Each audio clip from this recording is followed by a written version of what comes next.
Esto es Roundup, un herbicida para grandes trabajos. Este es el nuevo. Veo que en ese pone biodegradable. Es el antiguo.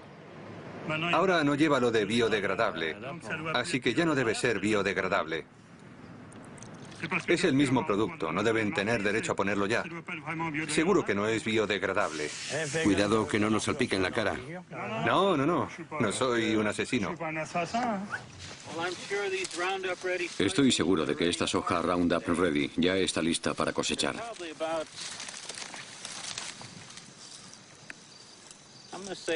Probablemente tiene, yo diría que un 11% de humedad, así que está perfecta para la cosecha.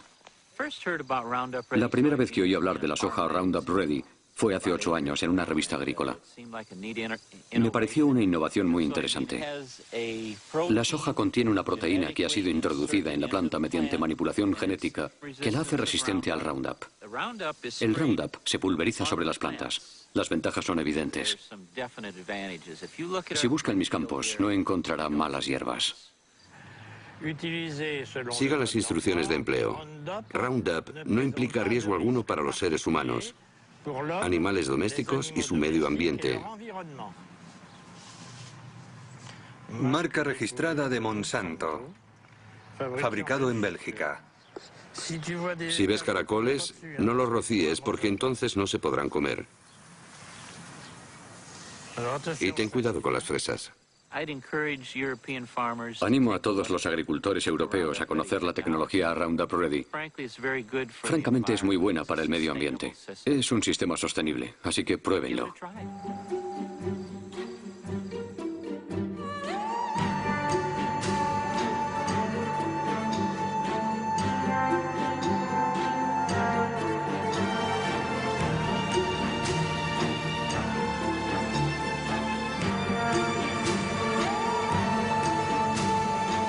El mundo según Monsanto.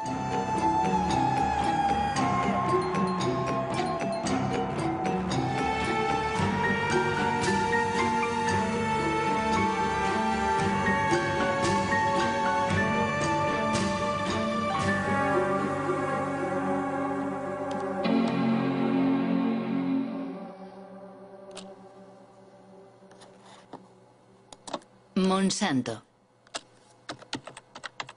Llevo 20 años recorriendo el mundo y en todas partes he oído hablar de esta multinacional estadounidense. Y la verdad no siempre bien. Deseando saber más, he navegado durante meses por la red, encajando pacientemente las piezas del rompecabezas. En su página de internet, Monsanto se presenta como una empresa agrícola cuyo objetivo es ayudar a los agricultores a producir alimentos más sanos, reduciendo a su vez el impacto de la agricultura sobre el entorno. Su producto estrella es el Roundup, el herbicida más vendido en el mundo desde hace 30 años.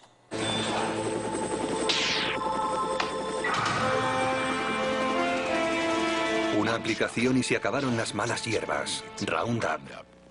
Monsanto es igualmente líder mundial en biotecnología. El 90% de los OMG, organismos modificados genéticamente o transgénicos, cultivados en el planeta son suyos. La gran mayoría fueron manipulados genéticamente para que fueran resistentes a las emisiones de Roundup, como por ejemplo la soja Roundup Ready, literalmente lista para el Roundup.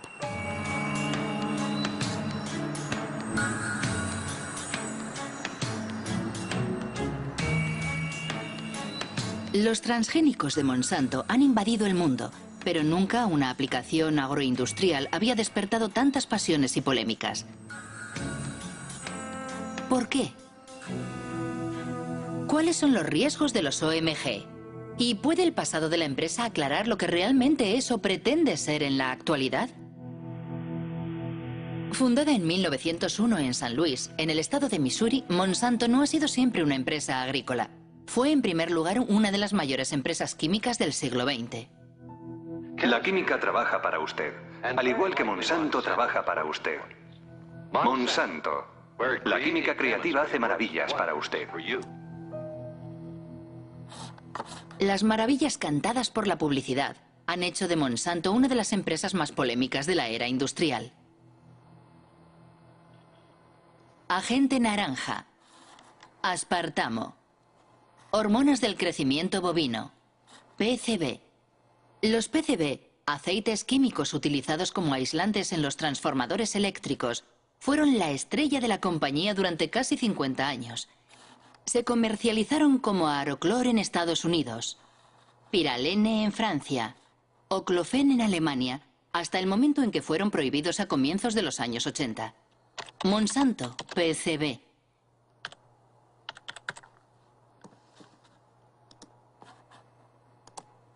Un artículo de Washington Post de 2002. Monsanto ocultó durante décadas la contaminación por PCB.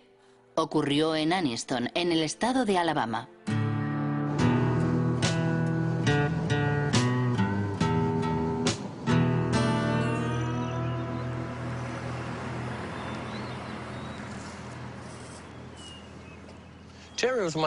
Terry era mi hermano pequeño. Murió en 1971 de un tumor cerebral, cáncer de pulmón y una enfermedad coronaria. Tenía 16 años.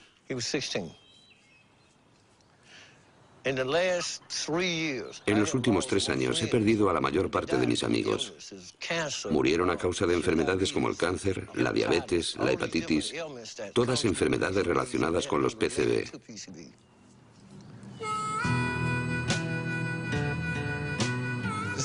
Es el camino de Monsanto.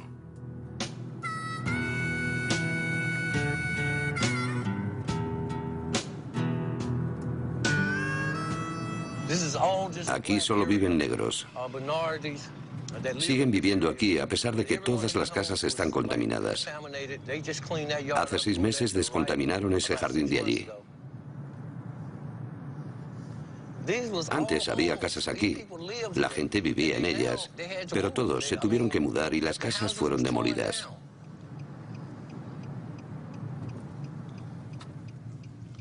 Esta es la casa donde murió mi hermano. Yo crecí en ella.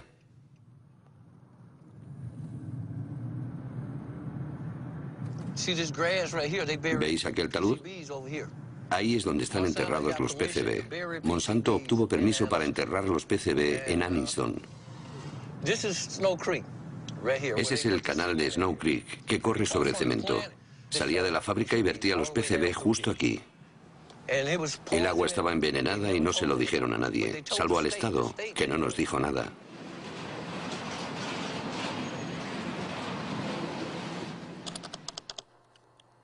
PCB, Monsanto sabía. ¿Pero qué sabía exactamente? Una organización de defensa del medio ambiente de Washington, dirigida por el ecologista Ken Cook, ha hecho públicos los archivos internos de la firma. La mayoría están clasificados como confidencial. Destruir después de leer. Un documento de 1937. La exposición a los PCB provoca efectos tóxicos en todo el organismo y erupciones cutáneas de tipo acné. 1961. Tras la ruptura de una tubería en una fábrica que usaba PCB, 2 obreros desarrollan síntomas de hepatitis. 1966. Científicos sueltan peces en el canal de Snow Creek. Todos mueren al cabo de 3 minutos y medio. Contaminación. Carta dirigida al responsable de ventas en 1970. Este documento resume toda la historia. Dice lo siguiente: no podemos permitirnos perder un solo $1 en ventas. Ocultaron el hecho de que estaban envenenando a sus vecinos de Anniston, porque no querían perder ni $1. Solo cuando los abogados de los vecinos de Anniston recurrieron a la justicia, Monsanto se vio obligado a divulgar estos documentos confidenciales. Así descubrimos lo que ellos sabían desde hacía mucho tiempo. Sabían la verdad desde el principio. Mintieron. Ocultaron la verdad a sus vecinos, a las autoridades gubernamentales. Y cuando finalmente informaron a las autoridades, estas, en lugar de ponerse del lado de los envenenados, protegieron a la compañía. Apoyaron a Monsanto. Es escandaloso, absolutamente imperdonable.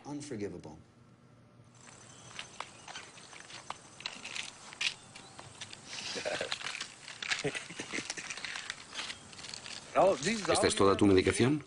No, no es toda. Tengo más aquí. ¿Cuál es tu tasa de PCB? 63,8 en sangre. En sangre.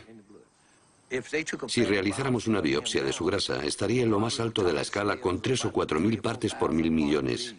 O más. ¿Cuál es el nivel tolerable?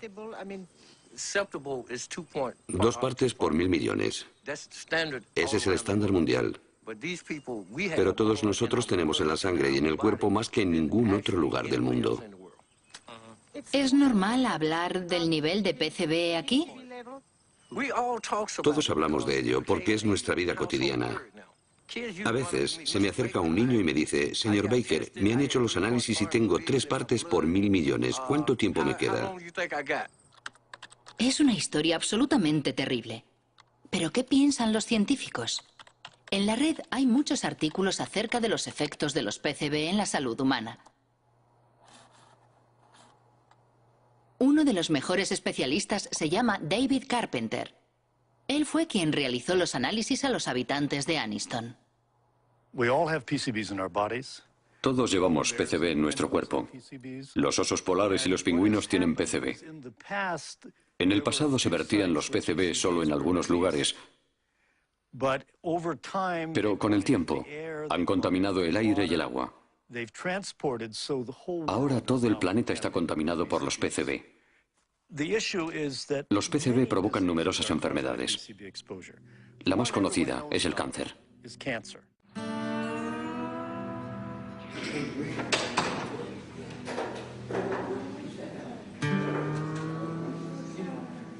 Mis análisis dicen que tengo 202 partes por 1.000 millones en mi sistema. Las mujeres contaminadas por PCB dan a luz a hijos con un coeficiente intelectual reducido. 29,6. Los PCB reducen el funcionamiento de la glándula tiroides. 1.800. Los PCB alteran las hormonas sexuales. Morir, dejadme morir. Morir en paz. Él pagará, dije entonces. Pagará por todo el daño que nos ha hecho. En 2001, 20.000 vecinos de Anniston presentaron una demanda contra Monsanto. La compañía Isolutia, su filial, fue condenada finalmente a pagar $700 millones en indemnizaciones a las víctimas, descontaminar el lugar y construir un hospital especializado. Pero ningún directivo de Monsanto ha sido juzgado. En el sistema jurídico americano, es muy infrecuente que los ejecutivos o directivos de la empresa sean considerados responsables penalmente. Sin embargo, tenemos la posibilidad de demandar a las empresas por la vía civil. Y tienen que pagar. En realidad, las indemnizaciones y los intereses que pagan décadas más tarde las empresas solo son una mínima parte de sus beneficios. Por lo tanto, resulta rentable guardar el secreto.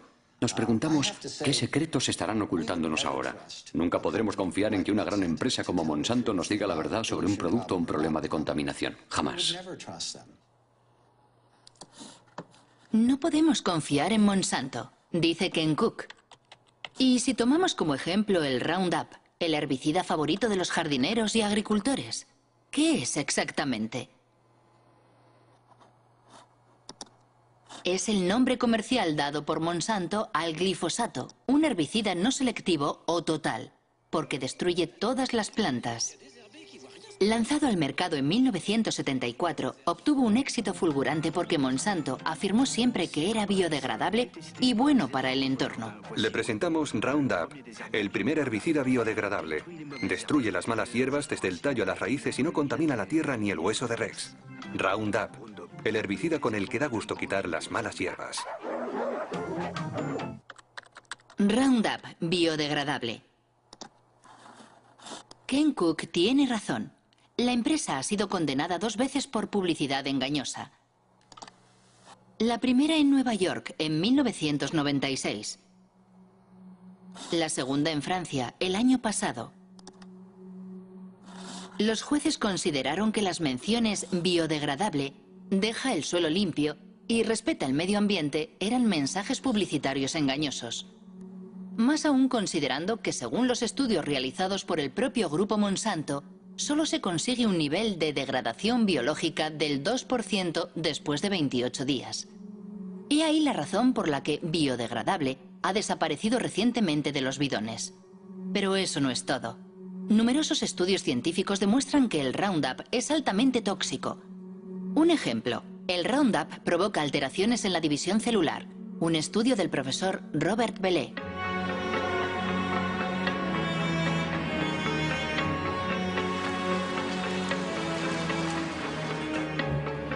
El profesor Bellet trabaja para el CNRS y el Instituto Pierre y Marie Curie. Ha estudiado los efectos del Roundup sobre óvulos fecundados de erizos de mar. La gran sorpresa fue que el Roundup afectaba a la división celular. Enseguida observamos que el Roundup alteraba el proceso de la división celular, no al mecanismo de la división, sino a los mecanismos que controlan la división de las células. Es necesario comprender cómo se origina un cáncer. Al principio las células no son cancerosas, pero a partir de un determinado momento se producen modificaciones en ellas y la modificación principal es lo que se denomina la inestabilidad desde el punto de vista genético. Y esa es la primera alteración que hemos observado y demostrado para el Roundup. Por eso mantenemos que, en nuestra opinión, el Roundup induce las primeras etapas que conducen al cáncer.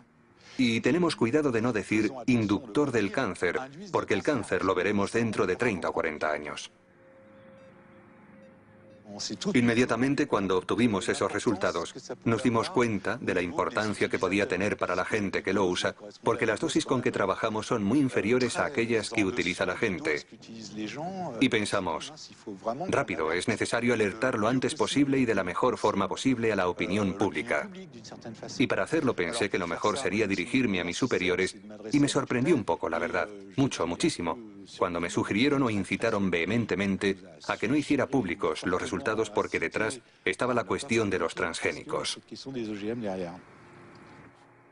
Es una historia increíble. Se ha ocultado la toxicidad del Roundup para proteger el desarrollo de los transgénicos. Remontémonos al inicio de la historia de los transgénicos. Según la página web de Monsanto, la soja Roundup Ready fue el primer cultivo transgénico autorizado en Estados Unidos en 1996.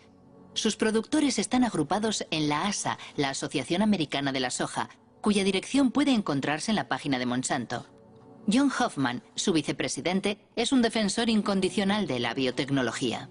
En primavera, hacia el 1 de mayo, fumigo una vez con Roundup para matar las malas hierbas. Y después, 6 o 7 semanas más tarde, hago una segunda aplicación. Y eso es suficiente para todo el año. Antes de que existiera el método Roundup Ready, los campos estaban llenos de malas hierbas. Teníamos que buscarlas y arrancarlas con las manos. Era mucho trabajo. El sistema Roundup Ready me permite ahorrar tiempo y dinero. Aparentemente, la nueva maravilla de Monsanto lo tiene todo para seducir a los agricultores. Pero ¿cómo funciona? ¿Cómo puede sobrevivir la soja a las emisiones de Roundup? Esto es una célula de soja. El corazón de la célula, el núcleo, contiene su ADN, la estructura genética de la soja. Para crear su transgénico, Monsanto atravesó la frontera entre las especies. Sus investigadores han seleccionado un gen procedente de una bacteria que le hace resistente al Roundup. El gen se fija a partículas de oro microscópicas que se bombardean sobre las células de soja con un cañón de genes. El gen penetra en el ADN y fabrica una proteína que permite a la planta resistir al Roundup. Cuando el herbicida es pulverizado, mata a todas las malas hierbas excepto a la soja. A decir verdad, es una extraordinaria hazaña tecnológica.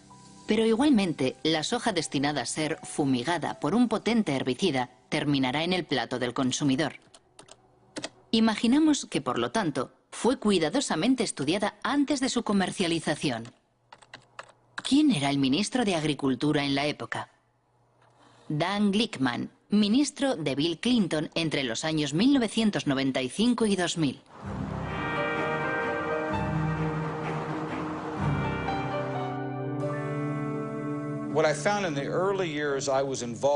Al inicio de mi mandato, Existía un amplio consenso agroalimentario en el seno del gobierno de Estados Unidos. Quien no bajara la cabeza ante el desarrollo rápido de la biotecnología y de los cultivos transgénicos era considerado como alguien contrario a la ciencia y al progreso.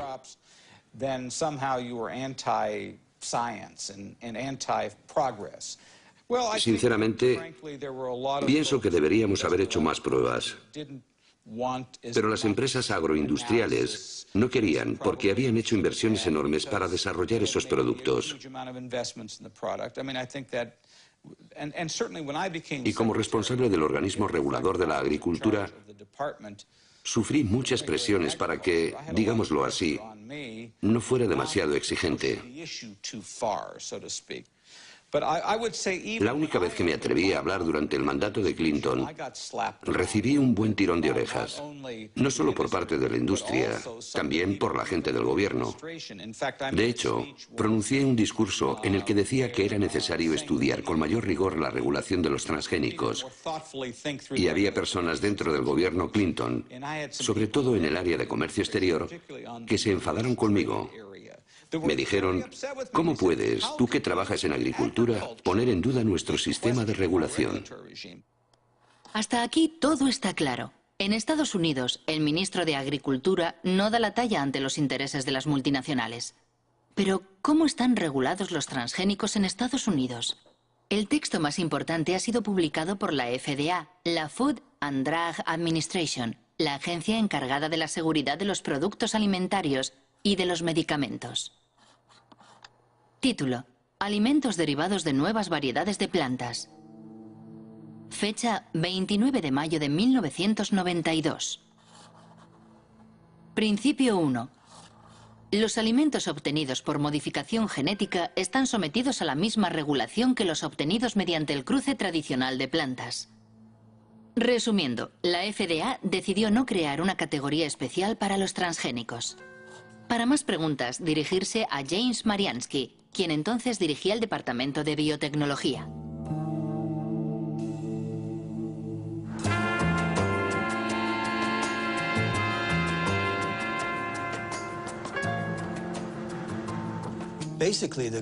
Básicamente, el gobierno tomó la decisión de no crear leyes nuevas. Pensaba que las leyes existentes podían aplicarse a las nuevas tecnologías. Eso quiere decir que la Casa Blanca le pidió a la agencia que escribiera un texto en el que los transgénicos no estuvieran sujetos a una reglamentación específica.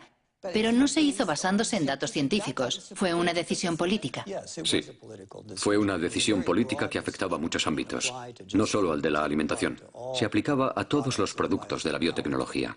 Una confesión increíble. James Mariansky reconoce que la reglamentación de los transgénicos se basó en una decisión política y no científica. Pero, ¿cómo fue argumentada esa decisión? Principio 2. Los componentes de los alimentos resultantes de una planta genéticamente modificada serán los mismos o similares sustancialmente a aquellos que se encuentran comúnmente en los alimentos. Dicho de otra forma, la FDA considera a priori que una planta modificada genéticamente es similar a una planta convencional.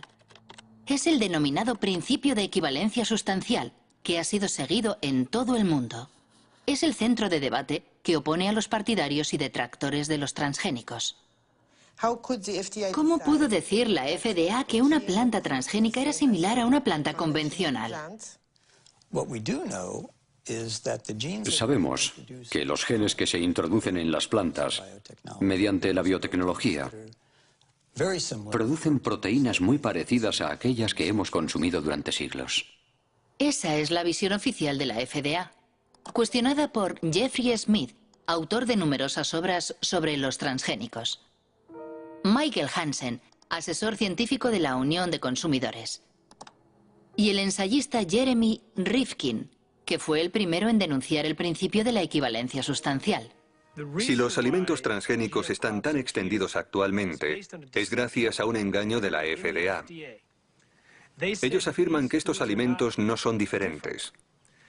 Utilizan la expresión equivalencia sustancial o no considerablemente diferentes, lo cual traducen como generalmente reconocido como seguro o GRAS.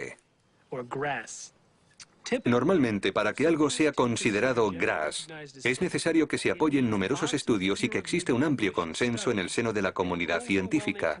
Con los alimentos transgénicos no ha existido ni lo uno ni lo otro. La FDA decía, si se introduce un gen en una planta, ese gen es ADN. Dado que consumimos el ADN desde hace mucho tiempo, podemos por lo tanto concluir que esa planta es GRAS. Nuestro punto de vista era que los genes debían ser considerados aditivos alimentarios. Actualmente, cuando queremos agregar a un alimento una gota microscópica de un nuevo colorante, un conservante o un producto químico, se le considera un aditivo alimentario y, por consiguiente, debemos hacer toda clase de pruebas para demostrar que existe la certeza razonable de que no será nocivo. Por el contrario, si manipulamos genéticamente una planta, lo cual puede dar lugar a innumerables diferencias en el alimento, nadie pregunta nada. Aquí en Washington, si frecuentabas en aquella época los lugares donde se reunían los lobbies, podías oírles riéndose de todo eso.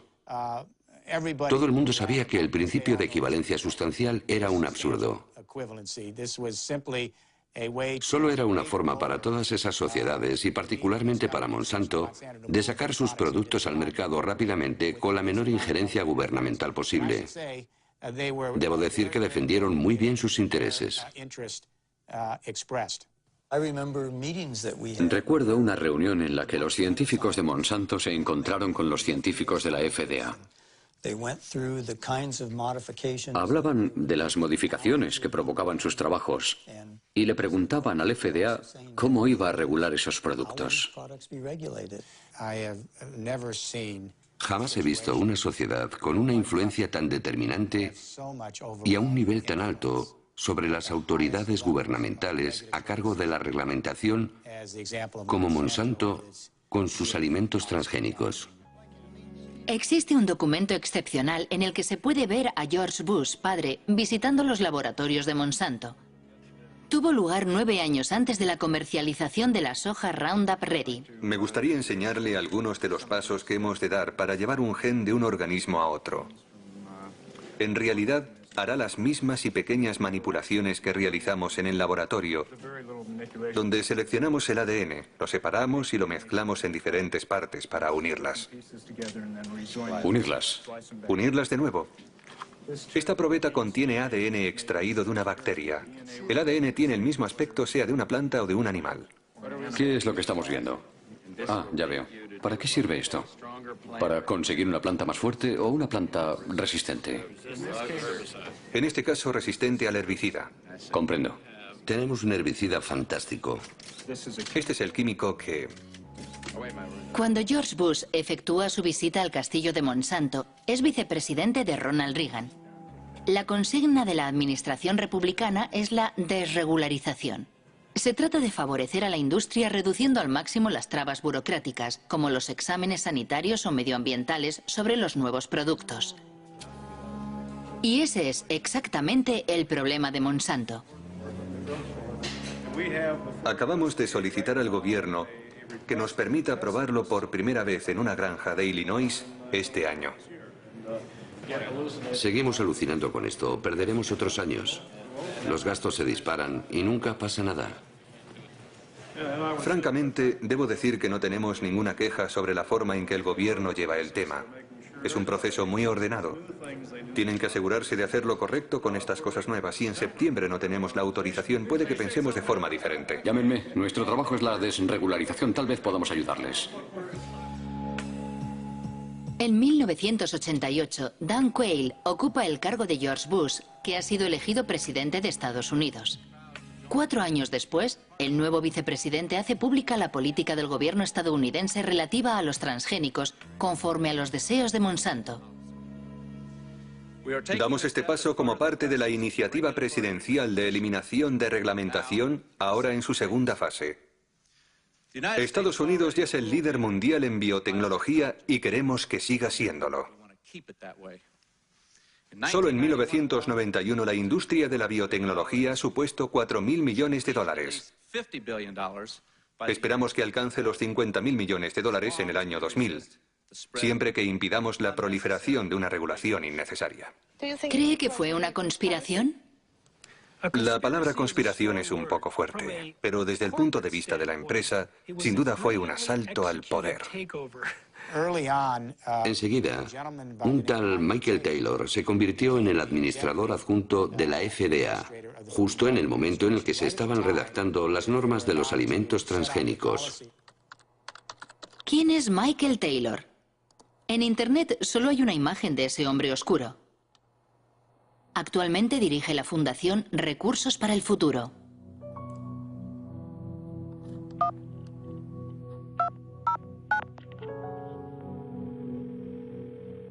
Hola, soy Marie-Monique Robin.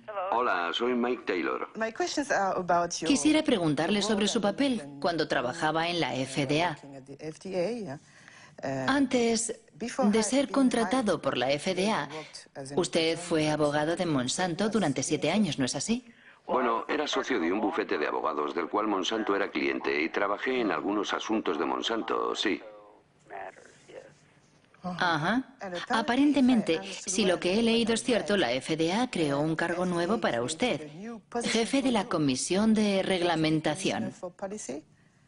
Bueno, ¿Se trataba de una necesidad específica de la FDA en aquel momento debido a los nuevos transgénicos?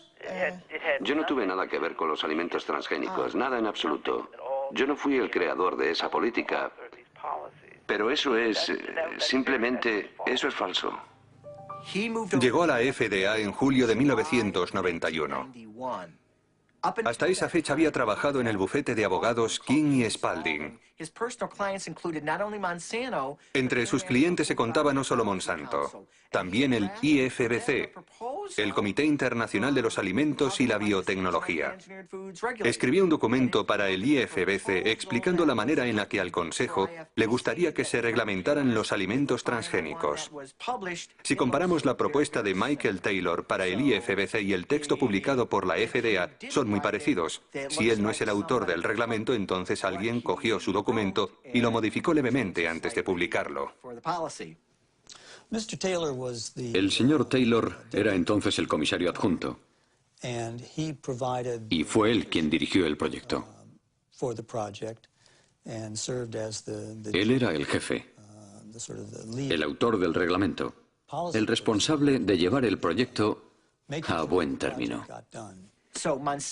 Monsanto supo llevar perfectamente el juego político y legal. Desempeñó un papel clave en la aprobación de la comercialización de las hormonas de crecimiento bovino y en la manera en que el gobierno americano ha administrado la biotecnología. Michael Hansen acaba de mencionar la hormona del crecimiento bovino. ¿De qué se trata? Al parecer es una hormona transgénica que se le inyecta a las vacas para aumentar su producción láctea un 20%. Lo mínimo que se puede decir es que no le gusta a todo el mundo.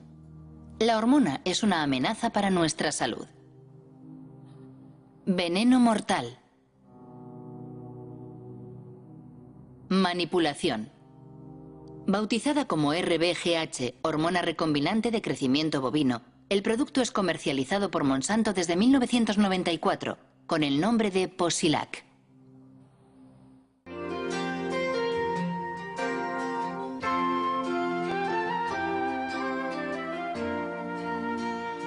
Posilac es el nuevo producto más seguro de la historia. Pronto comprobará los espectaculares resultados que Posilac le ofrece. En 1985, Monsanto presentó un informe ante la FDA solicitando la autorización para comercializar el Posilac. Los expertos de la agencia analizan los ensayos realizados por la firma en ejemplares experimentales. El veterinario de la FDA responsable del expediente se llama Richard Barrows. En una entrevista declara que responsables de la agencia han suprimido y manipulado datos.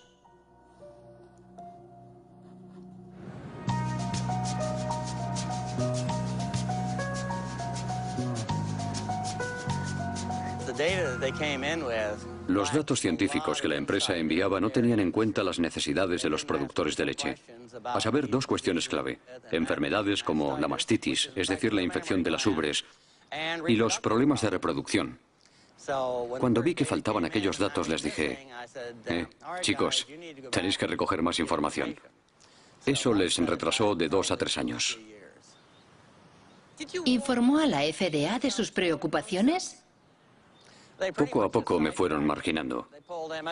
Mi jefe puso a sus colaboradores a cargo del expediente y yo tuve cada vez menos acceso a los datos, incluidas cosas que había pedido personalmente, como los estudios sobre la mastitis. Me convertí en un obstáculo, así que decidieron eliminarme y apartarme del trabajo. Hasta que finalmente me despidieron. Me acompañaron hasta la puerta y allí se terminó todo para mí. ¿Recibió amenazas? Sí, de los abogados de Monsanto. Cuando recurrí mi despido ante la justicia, ellos le dijeron a mi abogado que me denunciarían si revelaba secretos de la empresa para mi defensa. Finalmente, la FDA sería condenada a readmitir al veterinario demasiado concienzudo, quien, asqueado, terminaría renunciando. Pero eso no es todo. En Internet se habla también de documentos robados a la FDA y enviados al profesor Samuel Epstein, dirigente de la Coalición por la Prevención del Cáncer.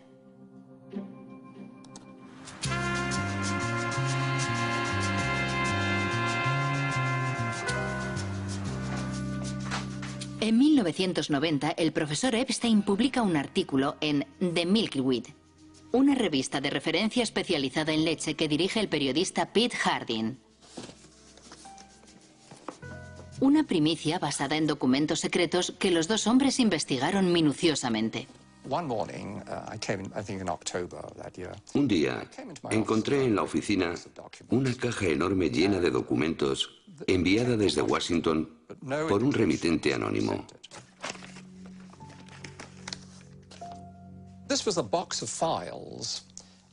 La caja contenía todos los datos de los estudios veterinarios que Monsanto había enviado a la FDA desde hacía 6 años. Una auténtica maravilla. La mayor parte de los documentos son originales, con la frase información interna y confidencial que no puede ser reproducida, revelada o enviada fuera de la empresa sin la debida autorización. Justo lo que un periodista de investigación desea publicar.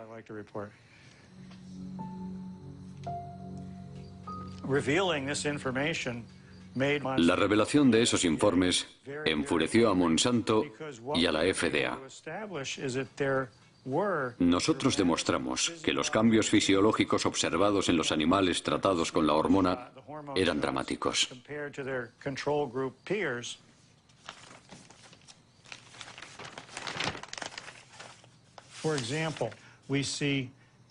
Por ejemplo, el ovario izquierdo de las vacas que habían recibido la hormona sintética es un 34% más grande.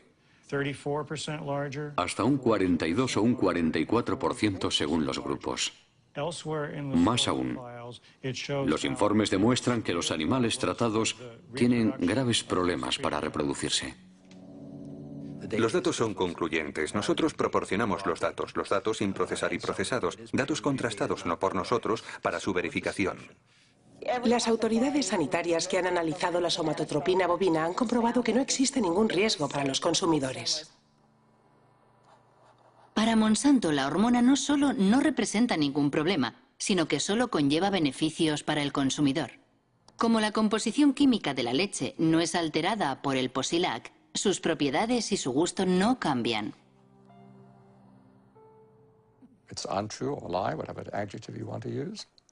No es verdad, es mentira. Es un producto muy diferente por muchas razones. En primer lugar, como las vacas sufren de mastitis a menudo, hay pus en la leche.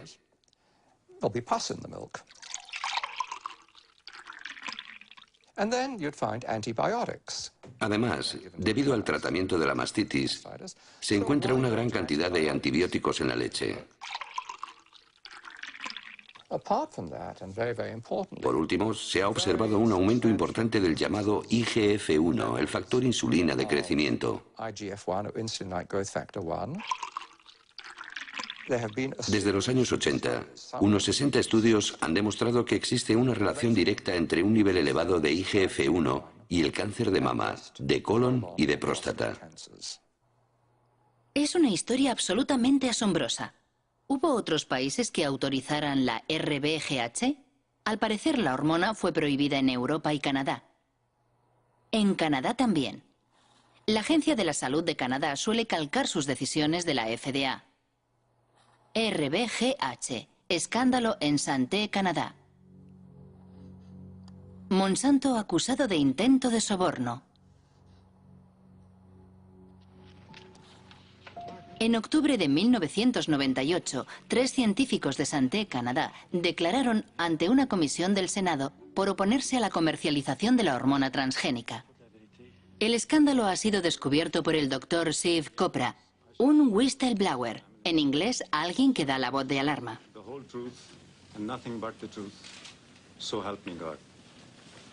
Me pregunto qué verdad voy a decir. La verdad que yo conozco o la que el ministerio me dice que diga. Y este es mi conflicto. Le hago esta pregunta a los 3. ¿Monsanto se puso en contacto con alguno de ustedes? Doctora Haydon. Asistí a una reunión en 1989-90 con representantes de Monsanto y el doctor Drennan, mi superior, y también el doctor Messier. La compañía nos ofreció de 1 a 2 millones de dólares.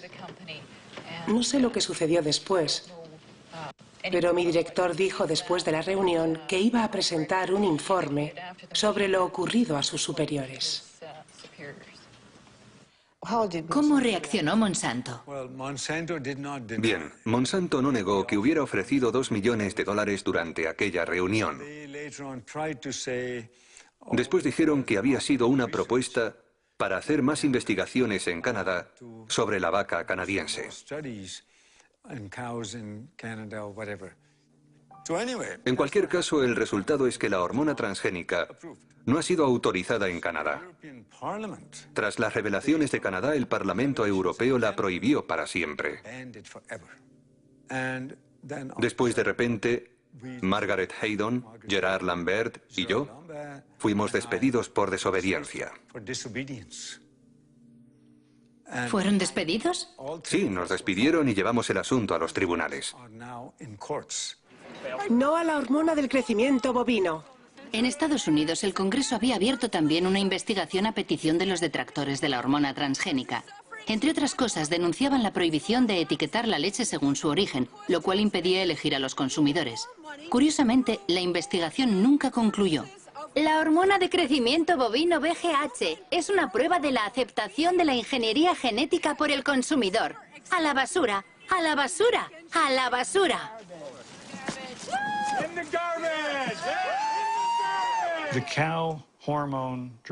La hormona del crecimiento bovino representa la primera aplicación de la biotecnología en la producción de alimentos. Y Monsanto es una multinacional muy poderosa con muchos contactos en las altas esferas del Estado. Para el gobierno federal, el desarrollo de la biotecnología supone una apuesta tan importante que prefiere ignorar estas cuestiones, digamos secundarias, que son la salud de las vacas o de los consumidores. La razón por la cual la FDA ha autorizado la comercialización del RBGH es que numerosos antiguos empleados de Monsanto ocupan puestos clave en la FDA. Entraron en la agencia para conseguir que ésta aprobara el producto. Es lo que llaman las puertas giratorias, con un efecto de doble hélice.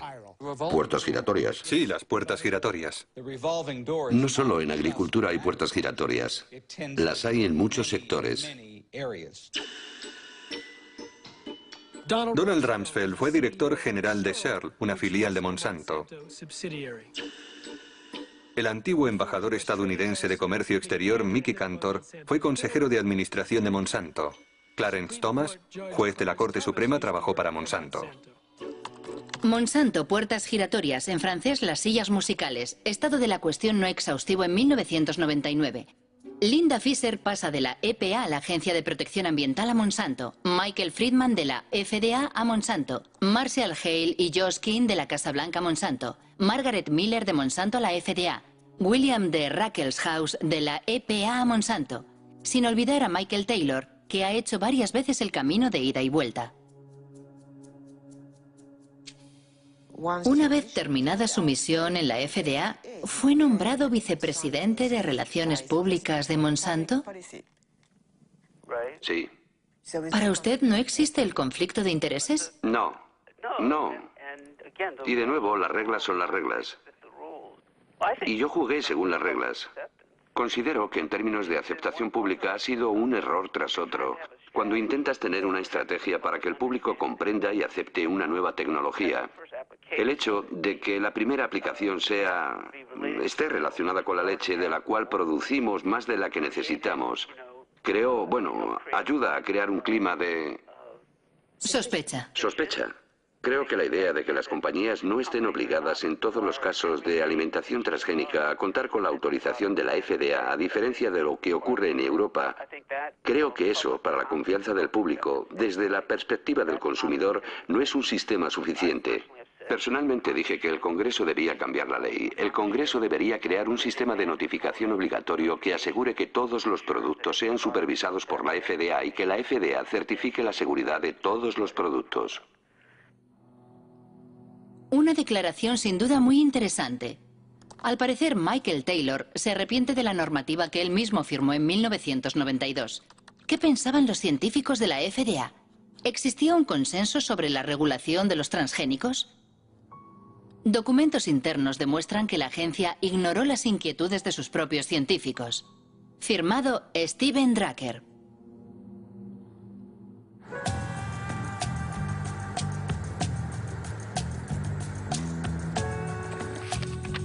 Steven Drucker es un abogado que trabaja para una coalición de organizaciones no gubernamentales. Demandó a la FDA y consiguió la desclasificación de sus archivos sobre los transgénicos. Recibimos más de 44.000 páginas que revelaban que la FDA lleva mintiendo al planeta al menos desde 1992. Y sigue mintiendo.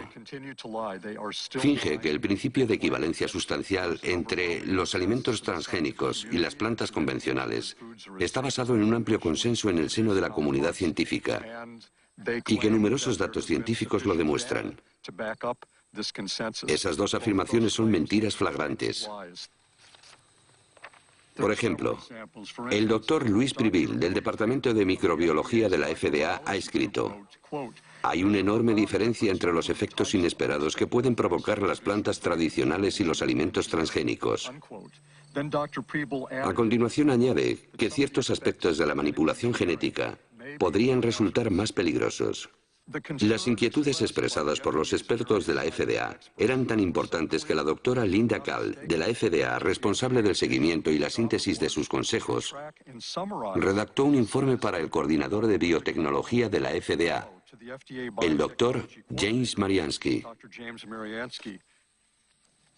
Según documentos internos de la FDA que se han hecho públicos, había muchos científicos de la FDA que no estaban de acuerdo con la normativa propuesta.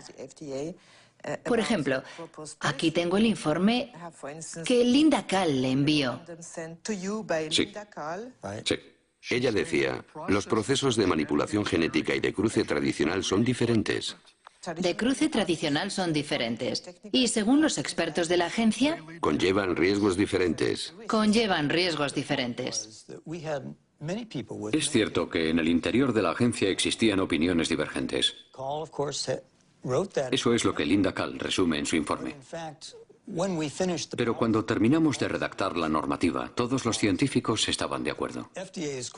Por supuesto que la FDA había investigado el uso de la manipulación genética, pero no tenían ninguna información que indicara que la técnica en sí pudiera crear productos diferentes en términos de calidad o seguridad. Antes de que los científicos de la FDA expresaran sus inquietudes, la agencia recibió una señal de alarma muy clara. En efecto, el primer aditivo alimentario manipulado genéticamente y comercializado en el mercado estadounidense había provocado una grave epidemia. ¿Recuerda lo que sucedió con el L-triptofán en 1989? Sí. Era un aminoácido manipulado genéticamente. A priori conocemos muy bien los aminoácidos. Sí. Mató a decenas de personas y cientos más enfermaron. Provocó una epidemia de una enfermedad desconocida llamada EMS. Es cierto. ¿Cuántas personas murieron? Sí, pero nosotros teníamos muchos... 37 y más de 1000 inválidos. ¿Lo recuerda? Lo recuerdo. Según un documento de la FDA, usted dijo, no sabemos cuál es la causa del EMS, pero no podemos descartar la hipótesis de que se deba a la manipulación genética. ¿Dijo usted lo que acabo de leer? Sí. Increíble. James Mariansky no descartaba que la manipulación genética pudiera provocar efectos inesperados, pero no movió un dedo. ¿Hay científicos independientes que hayan trabajado sobre esta cuestión crucial para los consumidores? Arpad Pusztai, un renombrado científico, perdió su trabajo después de expresar sus inquietudes sobre los transgénicos. Ocurrió en 1998.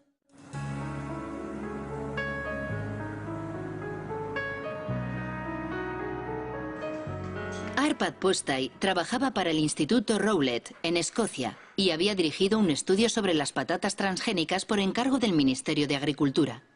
El presupuesto de más de 2 millones de euros movilizó a 30 investigadores durante 2 años para preparar la llegada de los transgénicos a Gran Bretaña. Todos estábamos entusiasmados. Yo estaba entusiasmado. El ministerio pensaba que si hacíamos ese estudio, examinando todos los aspectos, aquello serviría de apoyo a los alimentos transgénicos. Cuando llegara el momento de comercializar los productos, podrían decir que el mejor laboratorio de nutrición europeo había comprobado que no existía ningún problema. Arpad Pusztai es especialista en lectinas. Son proteínas que tienen una función insecticida y que protegen a las plantas contra los pulgones. Los científicos del Instituto Rowlett crearon patatas resistentes al pulgón insertando un gen del narciso de las nieves que produce la famosa lectina. Antes, habían verificado que las lectinas, en su estado natural, no son peligrosas para la salud. Las patatas transgénicas fueron probadas en ratas. Constatamos 2 efectos. En primer lugar, la proliferación de células en el estómago, lo cual no es bueno. Yo no digo que sea canceroso, pero puede facilitar el desarrollo de tumores causados por los productos químicos.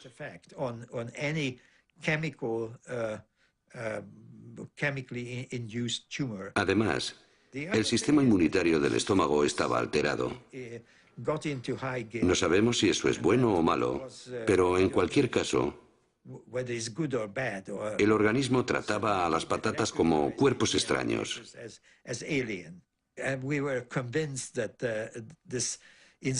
Estábamos seguros de que la manipulación genética estaba en el origen del problema y no el gen de la lectina, porque lo habíamos comprobado aisladamente en una concentración 800 veces mayor sin consecuencias negativas.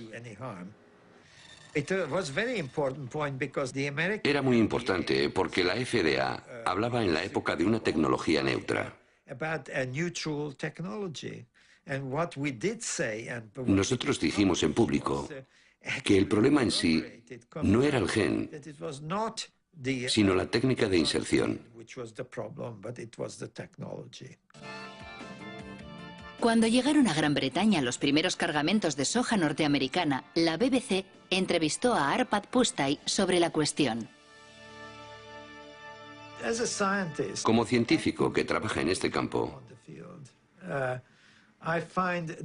considero que es muy injusto utilizar a nuestros conciudadanos como cobayas.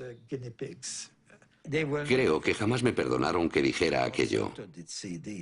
Monsanto comprendió rápidamente la importancia de nuestros resultados. Ya estaban al corriente antes de la emisión de la entrevista, porque el Instituto de Investigación Agrícola recibía mucho dinero de Monsanto. Comprendieron rápidamente las consecuencias de nuestro estudio.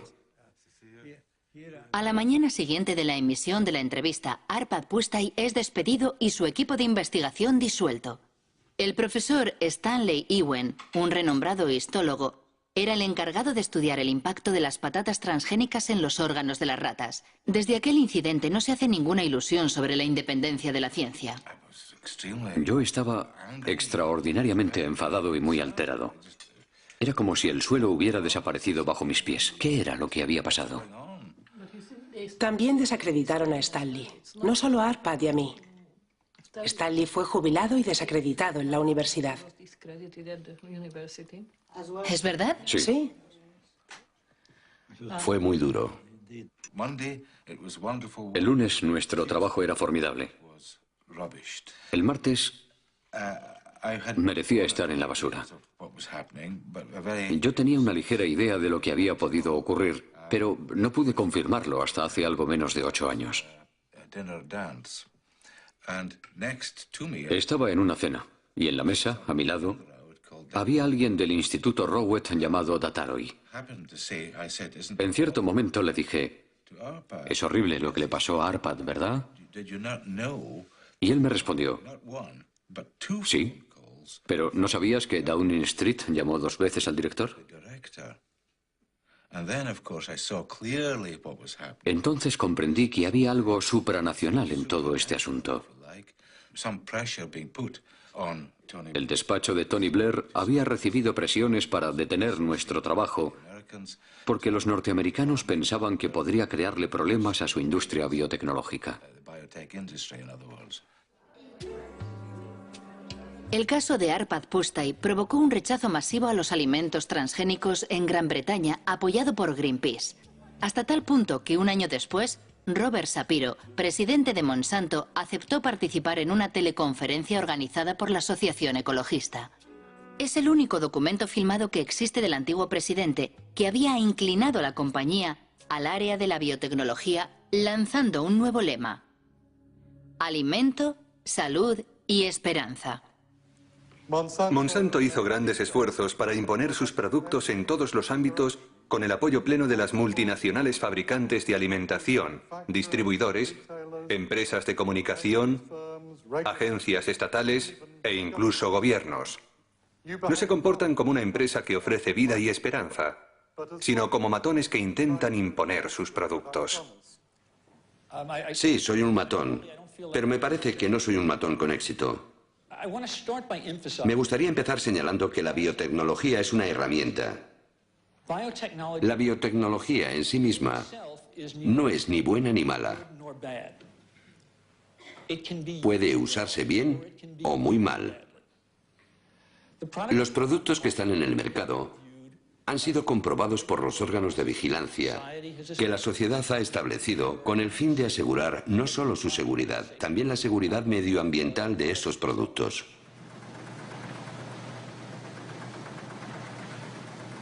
Diez años después de su lanzamiento comercial, la soja Roundup Ready representa el 90% de la soja cultivada en Estados Unidos y el 70% de los alimentos vendidos en los comercios americanos contiene productos transgénicos.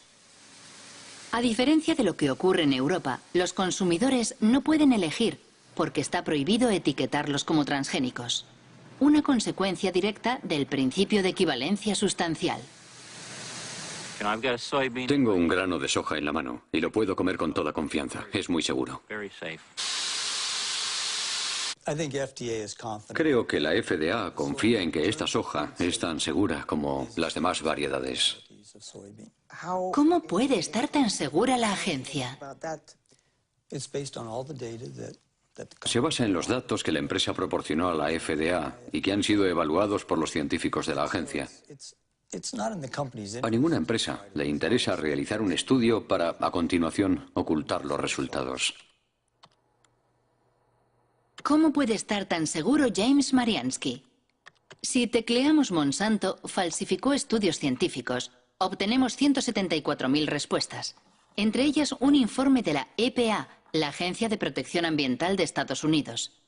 Monsanto habría falsificado investigaciones sobre los efectos cancerígenos de la dioxina.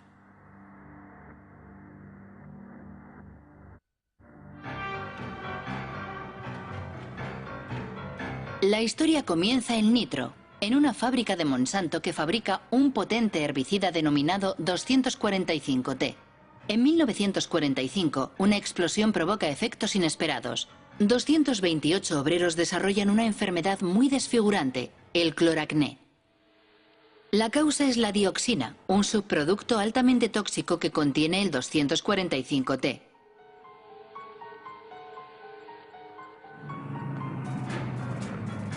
El 245T era el componente principal del agente naranja, el defoliante empleado por el ejército americano en la guerra de Vietnam. En los años 60, 40 millones de litros de agente naranja fueron arrojados en el sur del país, es decir, 400 kilogramos de dioxina pura. 3 millones de personas fueron contaminadas, entre ellas miles de soldados americanos. 40 años después de la guerra, la dioxina continúa causando víctimas. Se dice que actualmente el veneno provoca cáncer y graves alteraciones genéticas.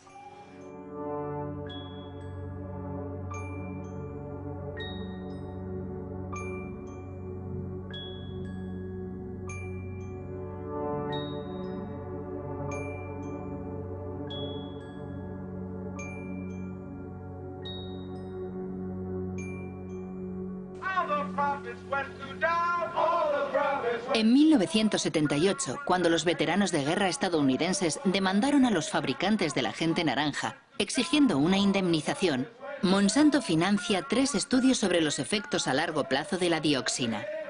La compañía pagó a científicos para que compararan el estado de salud de los trabajadores afectados 30 años antes en el accidente de la fábrica de nitro, con el de los trabajadores no afectados.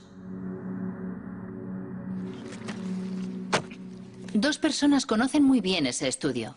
William Sanjur, que dirigía el Departamento de Residuos Tóxicos de la Agencia de Protección Ambiental, y Gerson Smoger, el abogado defensor de los veteranos de la guerra de Vietnam. En 1990, la doctora Kate Jenkins, una de mis colegas en el EPA, elaboró un informe alegando que ciertos estudios realizados por Monsanto eran incorrectos. Si hubieran sido realizados correctamente, los resultados habrían sido los opuestos a los obtenidos por Monsanto. Sus estudios demostraban que la dioxina no es un agente cancerígeno para el hombre. Tenían los datos de las investigaciones y manipularon su interpretación para llegar a la conclusión que querían. Una investigación jamás se hace así, jamás. Pero así fue como consiguieron lo que querían. Más tarde descubrimos que había 5 personas con cáncer, que en uno de los estudios habían sido registradas como expuestas a la dioxina. En el otro estudio, esas mismas 5 personas eran presentadas como no expuestas. Al introducir esas 5 personas en el grupo de no expuestas, provocaban la impresión de que había los mismos casos de cáncer en ambos grupos. De esa forma llegaban a la conclusión de que no había ninguna diferencia. Fue así como miles de veteranos de guerra vieron rechazada su demanda de una indemnización por haber sido expuestos al agente naranja. Esos estudios afectaron a toda la legislación en Estados Unidos durante 7 o 9 años. Como Kate Jenkins era una buena científica y una buena empleada de la EPA, y una persona valiente, dicho sea de paso, envió un informe al Consejo Científico de la EPA solicitando que se examinaran de nuevo esos estudios para comprobar su metodología. De hecho, jamás se ha investigado a Monsanto. Nadie investigó esos 2 estudios, nadie. La única investigación que se llevó a cabo fue sobre Kate Jenkins, la persona que dio la voz de alarma. Su vida se convirtió en un infierno. La acosaron, la obligaron a cambiar de trabajo, la persiguieron. ¿Cree a Monsanto cuando dicen que sus transgénicos no representan ningún problema para la salud? No me creo ni una palabra de lo que dice esa empresa, nada. Todo lo que dicen debe ser minuciosamente verificado por personas independientes, con la condición de que sean competentes y realmente independientes. Efectivamente, para demostrar la inocuidad de la soja Roundup Ready, Monsanto realiza un estudio que se publicó en 1996 en una revista científica importante. Supuestamente, medía los efectos de la soja transgénica sobre la salud de los animales, en especial sobre las ratas. El estudio fue cuidadosamente desmenuzado por un científico danés ya fallecido, el noruego Ian Prime.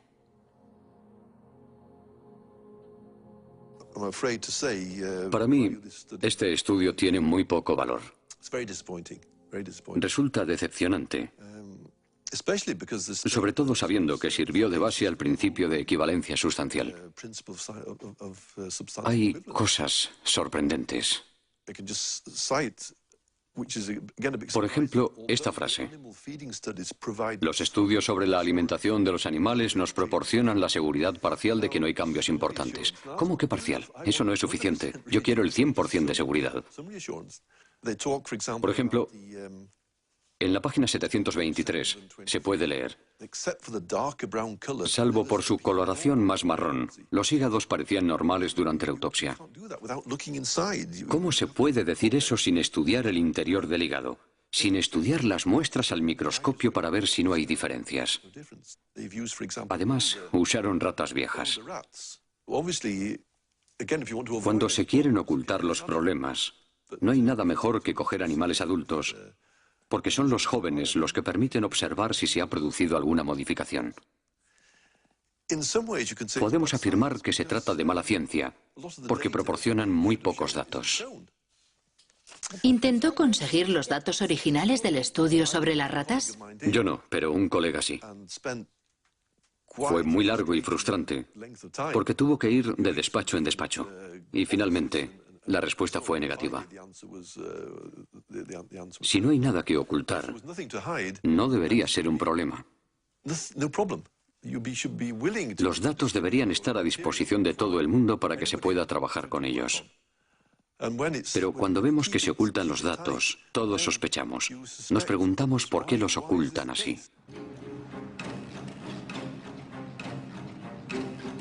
De cualquier forma, una cosa es segura. Fue gracias a esos estudios insuficientes por lo que los transgénicos de Monsanto invadieron el mundo, principalmente América del Norte y del Sur, Asia y Australia. En 10 años los cultivos transgénicos se han extendido por más de 100 millones de hectáreas. El 70% son resistentes al Roundup y el 30% restante ha sido manipulado genéticamente para fabricar un insecticida denominado BT. Desde 2001, la compañía publica un documento titulado The Pledge, la promesa, una especie de carta ética en la que intenta responder a sus detractores justificando sus prácticas. En el corazón de su oposición a los transgénicos se encuentra singularmente la cuestión de las patentes. Eso que Monsanto llama sus derechos de propiedad intelectual, que deben proteger sus inversiones. En América del Norte, cualquier granjero que compre semillas transgénicas debe firmar un contrato de empleo de la tecnología, mediante el cual se compromete a respetar la patente que la compañía posee sobre el gen manipulado.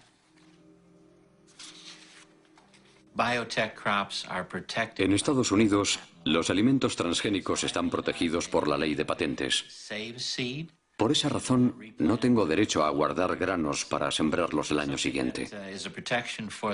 Es una protección para Monsanto y las empresas dedicadas a la biotecnología, porque han invertido muchos millones de dólares para crear esta tecnología nueva.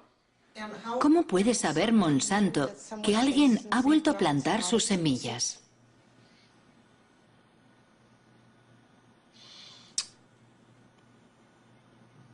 No sé responder a esa pregunta. ¿Cómo puede saber que alguien ha plantado de nuevo sus semillas? Es una buena pregunta para Monsanto. La pregunta es tan delicada que Monsanto prefiere ignorarla haciendo bellas promesas. En el caso de que aparecieran variedades que nos pertenecen de forma no intencionada en las tierras de un agricultor, nos comprometemos a encontrar una solución que satisfaga tanto al agricultor como a nosotros.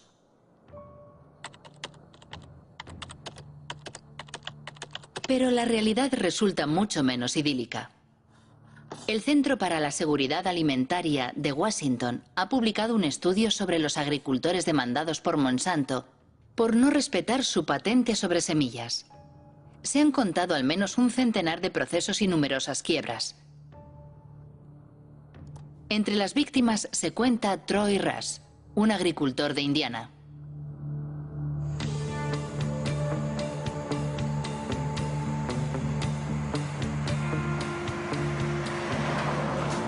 Nuestra historia comienza en 1999. Un caballero, y no es el término más apropiado, se presentó en la granja de mis padres. Dijo que era un detective privado contratado por Monsanto. Nos dijo que estaba investigando a agricultores sospechosos de haber guardado una parte de sus semillas. Nos preguntó directamente si ese era nuestro caso. Le contestamos que no, y le enseñamos las facturas de compra de herbicidas y grano.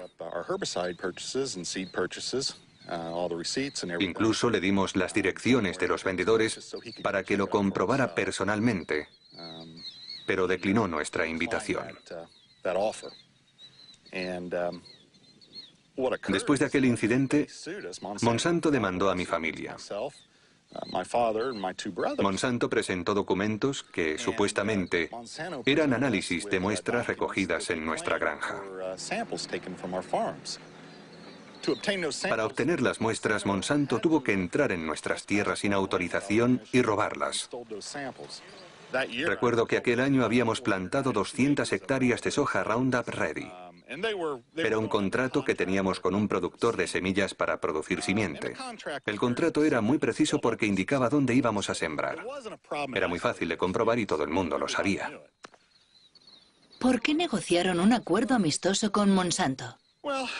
Al cabo de 2 años y medio, la familia estaba completamente destrozada a causa del estrés. Sus acciones amenazaban el trabajo de 5 generaciones. Si Monsanto hubiera ganado, lo habríamos perdido todo. Y ellos se lo habrían quedado todo. Todo. Buenos días. Buenos días, señor. ¿Cómo estás hoy, Troy? Bien, ¿cómo estás? ¿Cómo va todo? Bien. Troy Rush y David Runyon cultivan soja tradicional. Los dos han sido víctimas de lo que en Estados Unidos llaman la policía de los genes. Creada por Monsanto para imponer su ley en los campos, la policía de los genes siembra el terror en el campo norteamericano, donde se denuncian los métodos totalitarios de un mundo dominado por los transgénicos. Troy, me gustaría que vieras unas fotos. Mira lo que hice para impedirles que volvieran a entrar en mis tierras.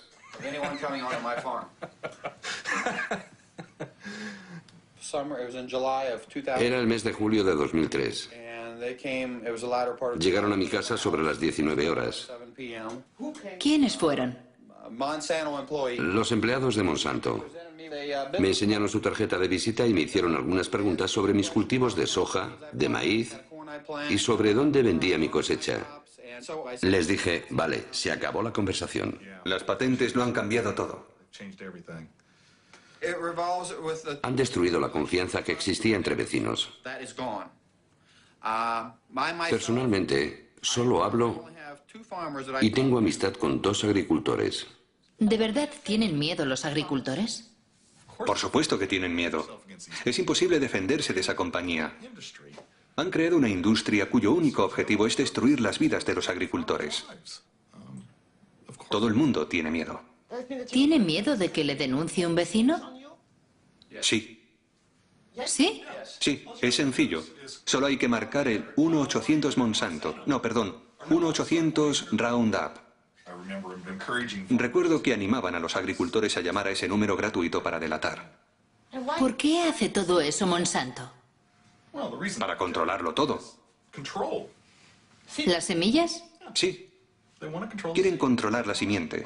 Quieren apoderarse de la vida. Se trata de la base de nuestra alimentación. Quieren apoderarse de la comida, de toda la alimentación.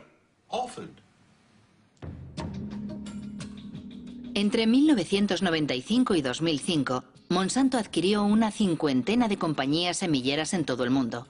Esas adquisiciones afectan a las semillas de soja, maíz, algodón, de trigo, pero también de legumbres, tomates, patatas y sorgo. Por doquier crece la inquietud por este monopolio que, a la larga, podría conducir a la desaparición pura y dura de todas las semillas no transgénicas. No es esa la opinión de Monsanto, que defiende los beneficios de la biotecnología, especialmente en los países en vías de desarrollo como India. Nuestros productos reportan importantes beneficios económicos no solo a los grandes productores, también a los pequeños. Por lo general ofrecen cosechas de mejor calidad y una rentabilidad más alta.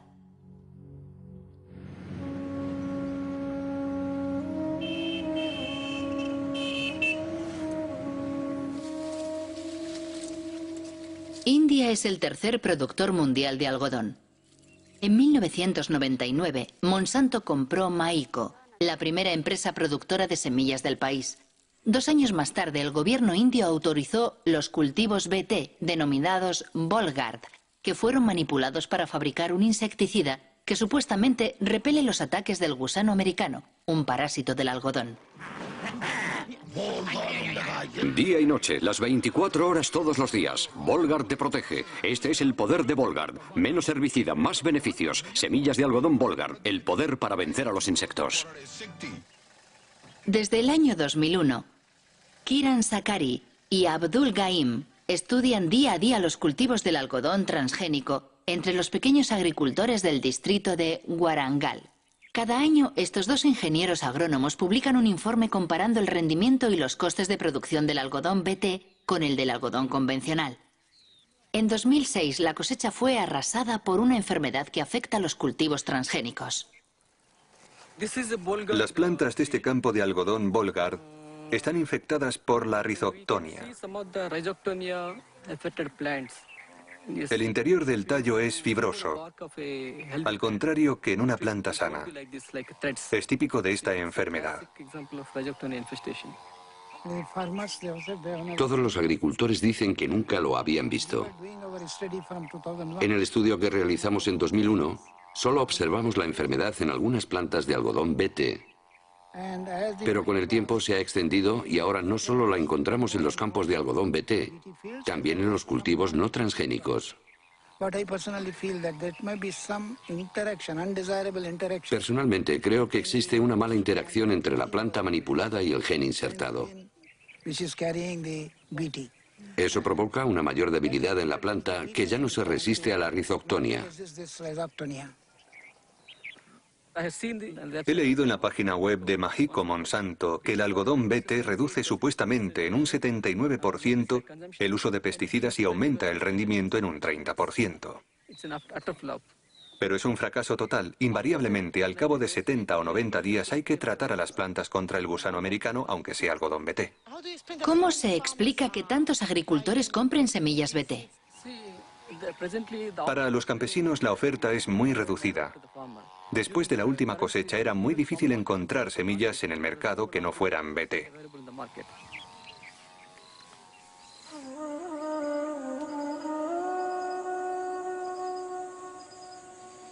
Actualmente en India, Monsanto controla prácticamente la totalidad del mercado de simiente de algodón.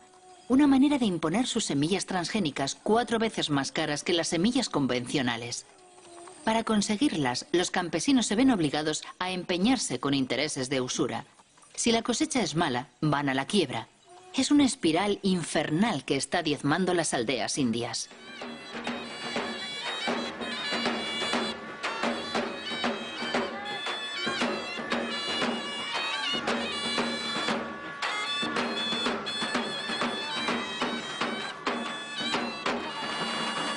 ¿Por qué razón se suicidó? La cosecha se ha perdido. ¿Algodón BT? Sí, algodón BT. ¿Hay alguna otra razón? Las deudas. ¿Qué edad tenía? 25 años. Se bebió 1 litro de pesticida.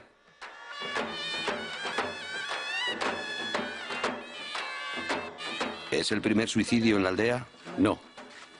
El segundo.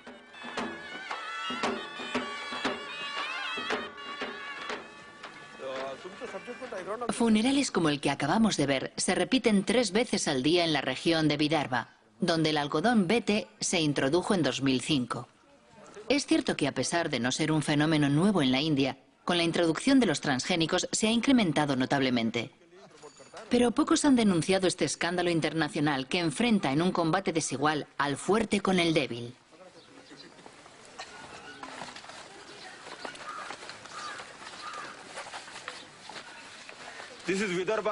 En las zonas de Vidarbha, donde se cultiva el arroz, se producen pocos suicidios. Esta es la zona donde se cultiva el algodón. El resultado del algodón BT es que el primer año hubo 600 suicidios entre junio de 2005 y junio de 2006. El segundo año, tan solo 6 meses después, ya llevamos 680 suicidios.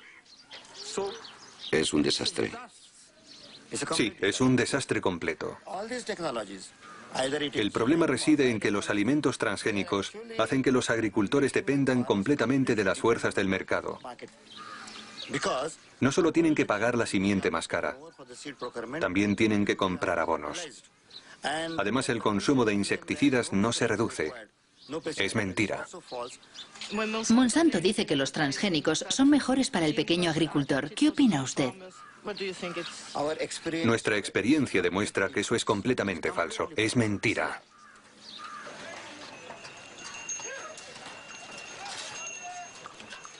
Este día de diciembre de 2006, la revuelta planea sobre el mercado de algodón más importante del estado de Maharashtra.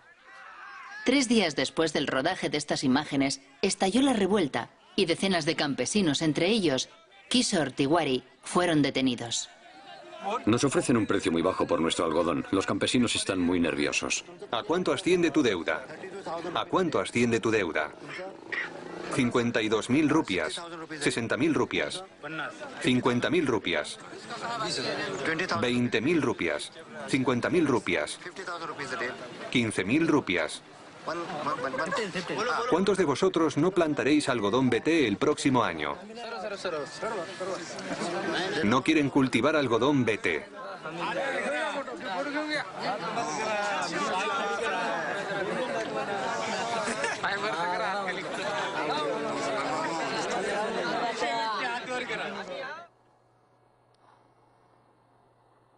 Las semillas del suicidio.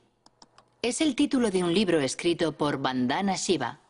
Esta física, ganadora del Premio Nobel Alternativo, dirige una fundación económica y una red de granjas productoras de semilla bautizada Nadyana.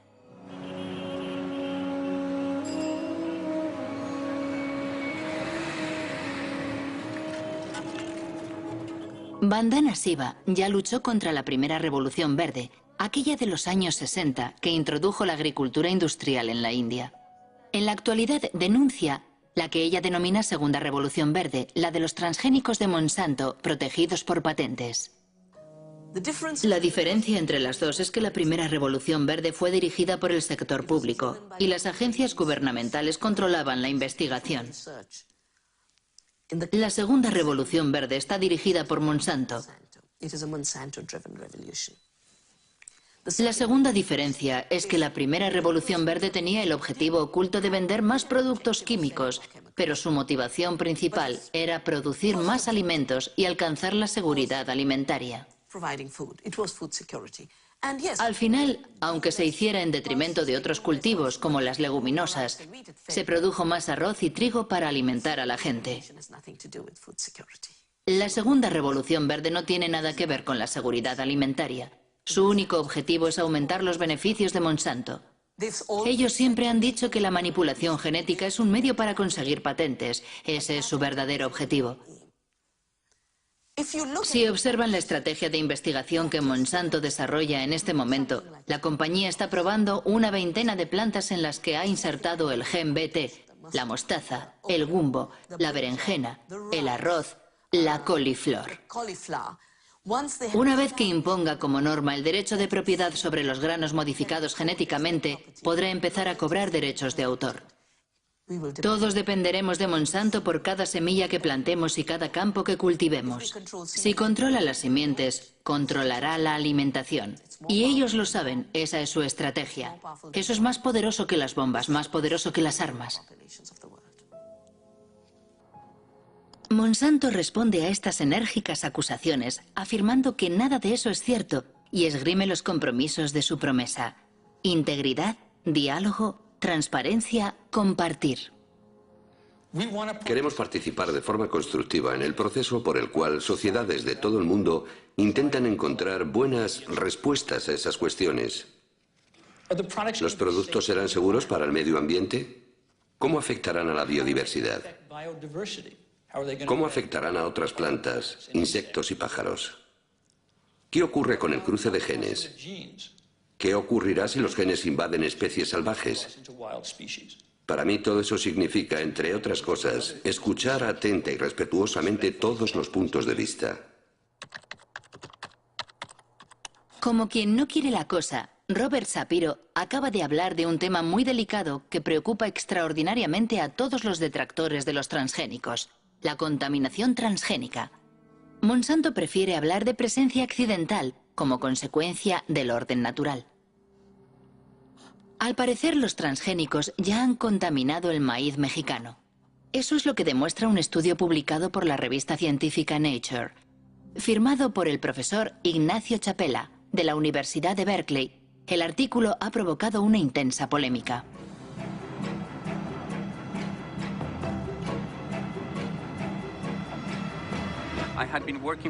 Durante 15 años he trabajado con comunidades indígenas de Oaxaca, en México, para enseñarles a analizar su medio ambiente.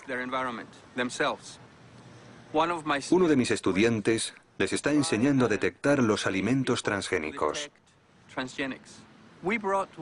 Llevamos una lata de maíz americano en conserva que tenía que servirnos de control positivo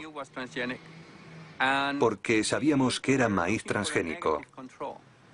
Necesitábamos un control negativo y pensamos que el maíz mexicano era perfecto para eso, porque es el maíz más puro y mejor conservado del mundo.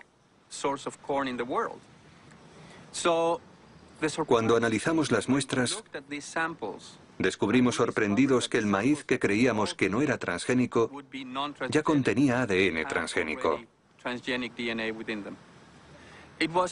Fue una gran sorpresa comprobar que las variedades tradicionales, preservadas y mantenidas localmente desde hacía 10.000 años, ya estaban contaminadas por transgénicos procedentes de Estados Unidos.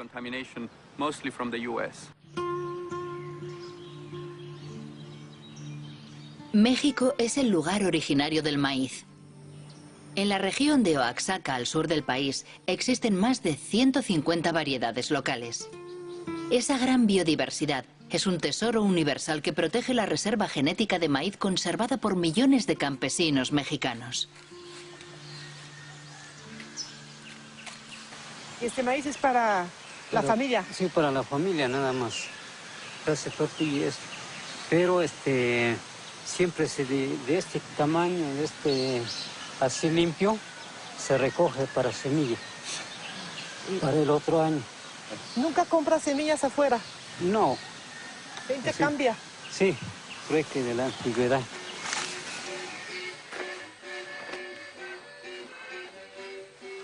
Para proteger la diversidad de su maíz, México ha prohibido los cultivos transgénicos. Sin embargo, en el marco del Tratado de Libre Comercio firmado con Estados Unidos y Canadá, el país no puede impedir la importación masiva de maíz americano transgénico en un 40%.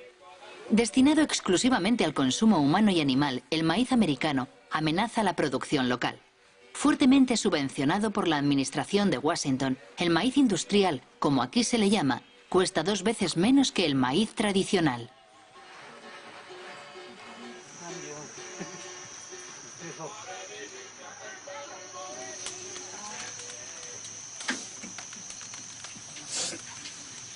¿La tortilla siempre se hace con maíz criollo? Sí. Natural, rinde más. Y alimenta más porque es de la tierra pura.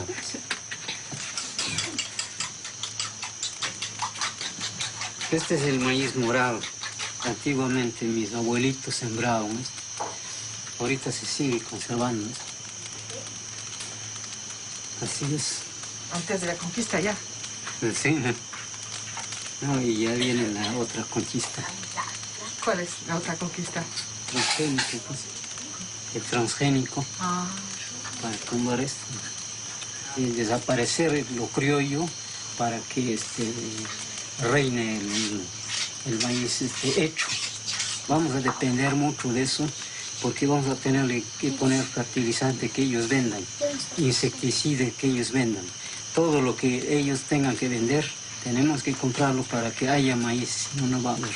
Sin embargo, el criollo, sin ponerle abono, ni insecticida, ni nada, Por lo menos así está.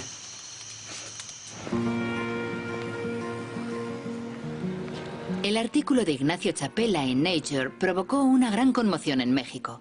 El Instituto Nacional de Ecología confirmó la contaminación del maíz mexicano. Los genes Roundup Ready y BT se han encontrado en el maíz de 5 regiones del país. ¿Qué ocurrirá si el maíz transgénico se cruza con las variedades tradicionales? La doctora Elena Álvarez llevó a cabo la experiencia con una flor local. Introdujo el mismo gen en varios ejemplares de la planta y después observó su crecimiento. Nosotros hemos visto que aún 2 plantas idénticas genéticamente, es decir, tienen todo el genoma idéntico, todos los cromosomas son igualitos y tienen el mismo transgen, pero este transgen está localizado en diferentes sitios, ¿no? Y sin embargo, cuando vamos a analizar el fenotipo, es decir, la forma floral que tienen estas plantas, algunas de ellas son idénticas al tipo silvestre, es una flor normal con 4 pétalos, 4 sépalos que están abajo, y otras son flores aberrantes. Tiene pelos ectópicos, tiene pétalos también con formas raras, y algunas de estas flores pueden llegar a ser completamente monstruosas. Y la única diferencia entre esta y la que parece silvestre es la localización del transgen, que se insertó en otro sitio por casualidad. ¿Por qué es preocupante? En México, una vez que estas semillas sean liberadas al ambiente, es muy probable que los transgenes vayan y se inserten en los genomas de las razas criollas mexicanas. Esto no se puede controlar. Una vez que se libera al ambiente y que hay entrecruza, que la va a haber porque el maíz se poliniza abiertamente por viento, entonces el fondo genético del criollo puede hacer que el mismo transgen tenga efectos distintos, ¿sí?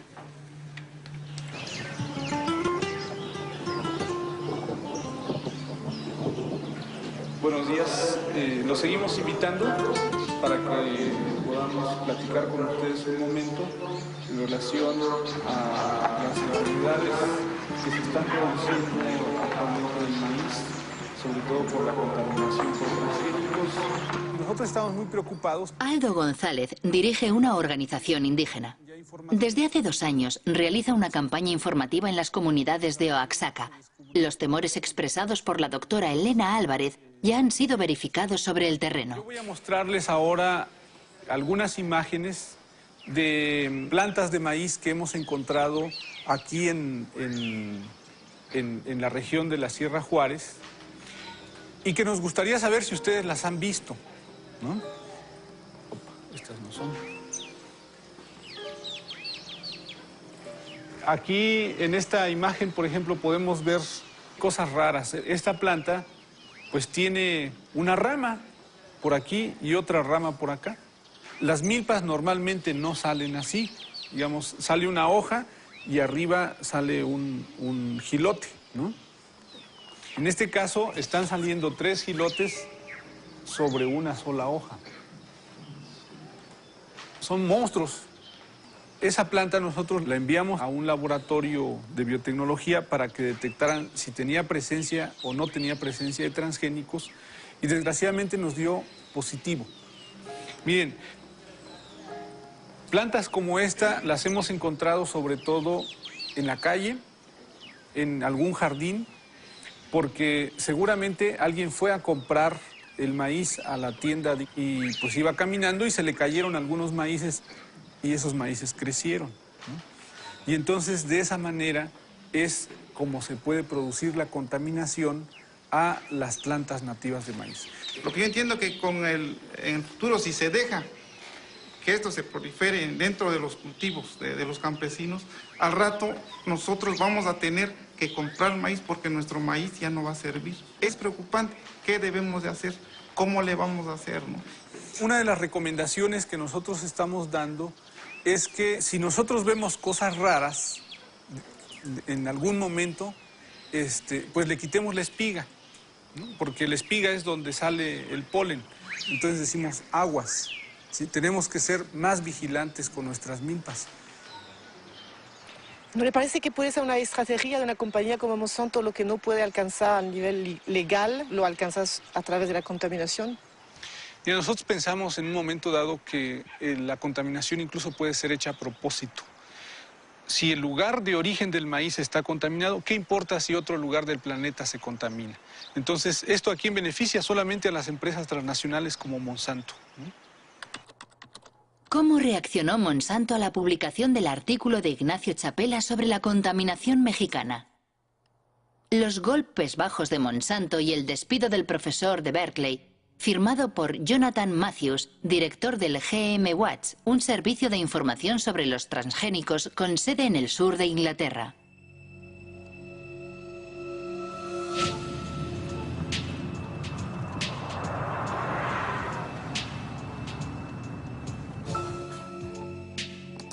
Según Jonathan Matthews, Ignacio Chapela ha sido víctima de una campaña lanzada en AgBioWorld, una página web partidaria de los transgénicos. La víspera de la publicación del artículo de Nature, una tal Mary Murphy envió un email que AgBioWorld distribuyó entre miles de científicos de todo el mundo.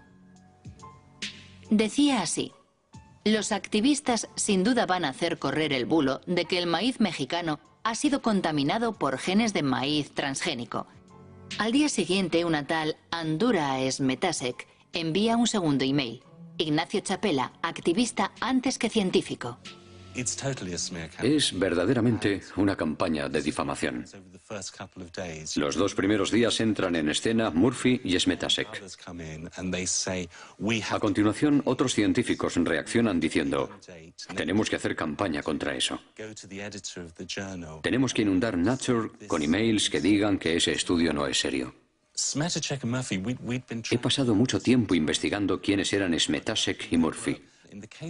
Por lo que respecta a Smetasek, si consideramos los datos técnicos de sus emails, vemos recibido de y la dirección del remitente. Y después un protocolo de Internet. Solo hay que copiarlo y buscarla en un anuario de páginas de Internet.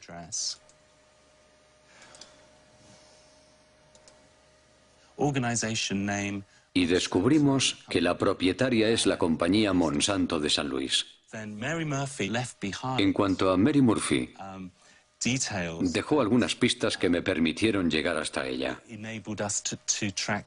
Como podemos ver aquí, los emails enviados por Mary Murphy son de la dirección bw6biwood.com. Investigando, descubrimos que bitboot.com es el nombre de una agencia de comunicación llamada Group Vivin y que entre sus clientes se encuentra Monsanto. Falsos científicos. ¿Realmente son golpes bajos? Sí, podemos hablar de métodos muy sucios que pisotean la ética más elemental. Demuestran que se trata de una empresa capaz de cualquier cosa por imponer sus productos en todo el mundo, incluida destruir la reputación de todos aquellos que se pongan en su camino. La prensa británica se hizo eco de las acusaciones de Jonathan Matthews, pero Monsanto ha preferido ignorarlo. Mientras continúa su imparable ascensión, la firma defiende su visión de un mundo transgénico que supuestamente resolverá los problemas del hambre y el medio ambiente en perfecta armonía. La experiencia práctica demuestra claramente que la coexistencia entre la agricultura transgénica y la agricultura convencional o biológica no solo es posible, sino que existe de forma pacífica en todo el mundo.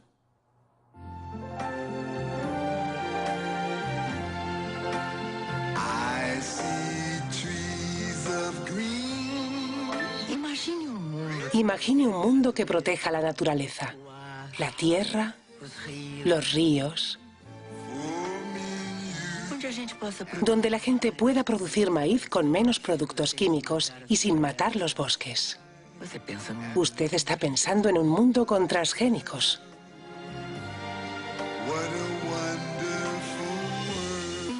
Una iniciativa de Monsanto con el apoyo de la Asociación Brasileña de Nutrición.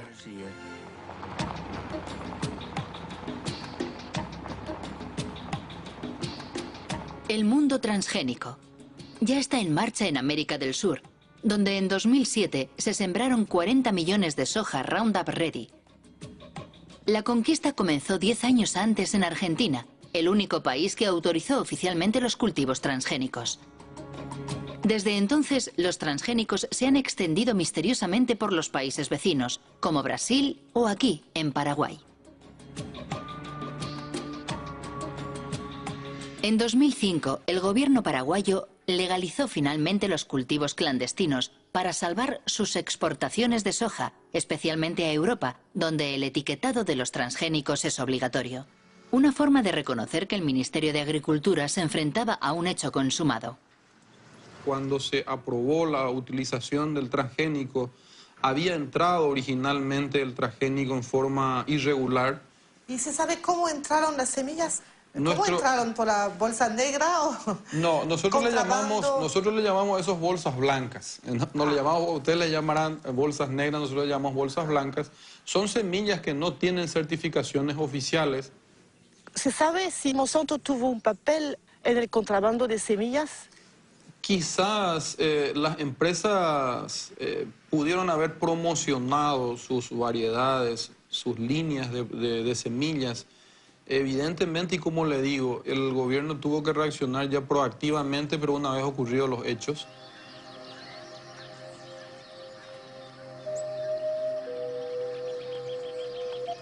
Sea cual fuere su origen, el contrabando fue un buen negocio para Monsanto. Desde que los cultivos fueron legalizados, la compañía ha conseguido que los productores paguen derechos por cada tonelada de soja producida. Igual que en Brasil.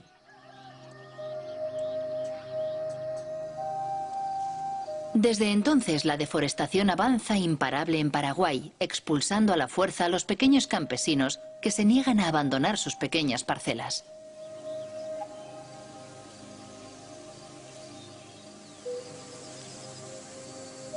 Jorge Galeano dirige una organización campesina que lucha contra el avance de lo que llama el desierto verde. Así como estamos teniendo acá una muestra de lo que es el sojal. En realidad es solamente un monocultivo que destruye todo lo que está a su paso, ¿verdad? Entonces, estos eran totalmente bosque y, digamos, parte de la agricultura familiar campesina, que conviven con las plantas, con los árboles, ¿verdad? La mandioca, el maíz. ¿Le parece, Jorge, que el monocultivo transgénico puede convivir con las producciones de los pequeños campesinos aquí? Nosotros estamos seguros que no. No puede convivir, no son compatibles. Es una guerra silenciosa que va eliminando comunidades campesinas, familias campesinas, biodiversidad que tenemos en el campo. Esta trae muerte, trae pobreza, trae enfermedades y la eliminación de todos los recursos con que nosotros contamos para sobrevivir. Actualmente por todo el país se fumiga Roundup, con avionetas o con abonadoras llevadas por obreros agrícolas sin ninguna protección. Se fumiga justo hasta la puerta de las casas o cerca de los cultivos de supervivencia de los pequeños campesinos. Todos los años se destruyen cosechas y miles de personas son contaminadas. Como esta familia rodeada por los transgénicos de Monsanto. Los padres están preocupados por su hijo Pedro, que todos los días tiene que atravesar los campos de soja para ir a vender las tortillas de maíz que hace su madre.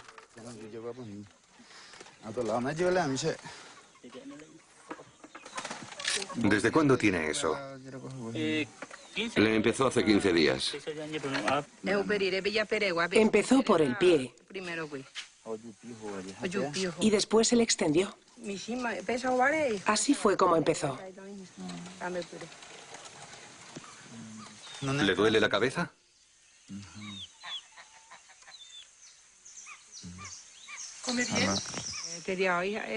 Muy poco.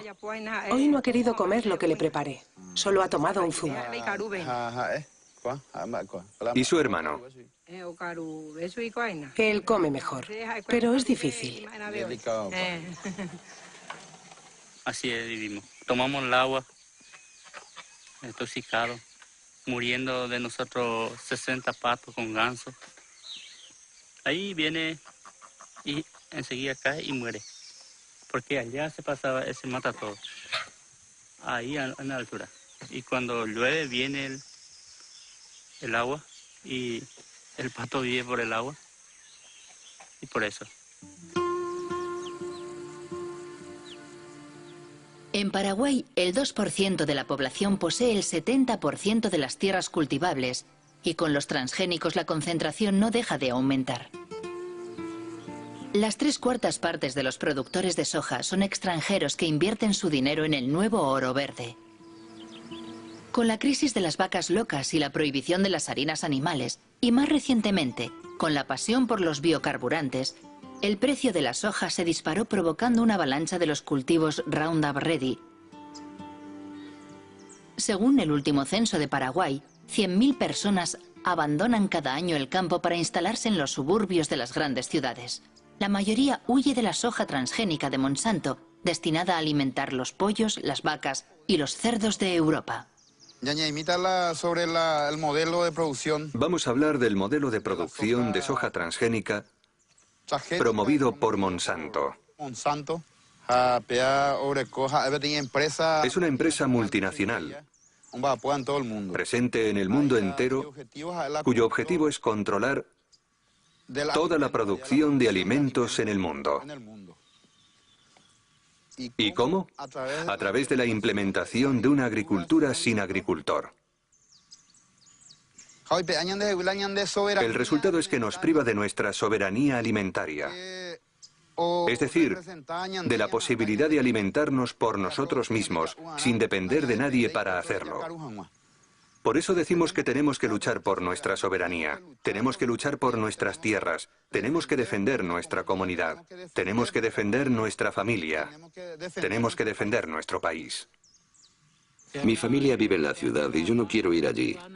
Por eso, yo vivo aquí, porque en la ciudad hay que comprarlo todo, hasta la comida, mientras que aquí lo que sembramos es nuestro. Podemos comer lo que queremos, cuando queremos, mientras que en la ciudad no podemos comer lo que queremos. Quiero añadir que el combate de estas familias por su supervivencia nos concierne a todos.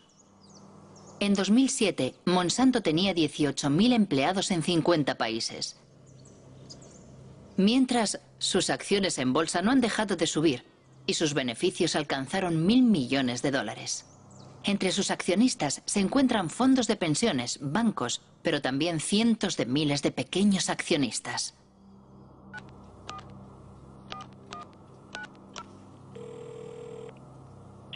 ¿Chris Horner? Hola, Christopher Horner. Soy Marie-Monique Robin, de Francia. Agradecemos su insistencia solicitando una entrevista. Pero hemos tenido algunas conversaciones internas y no hemos cambiado de opinión. De forma que no tenemos ninguna razón para participar en su documental, porque sospechamos que no será muy positivo para nosotros.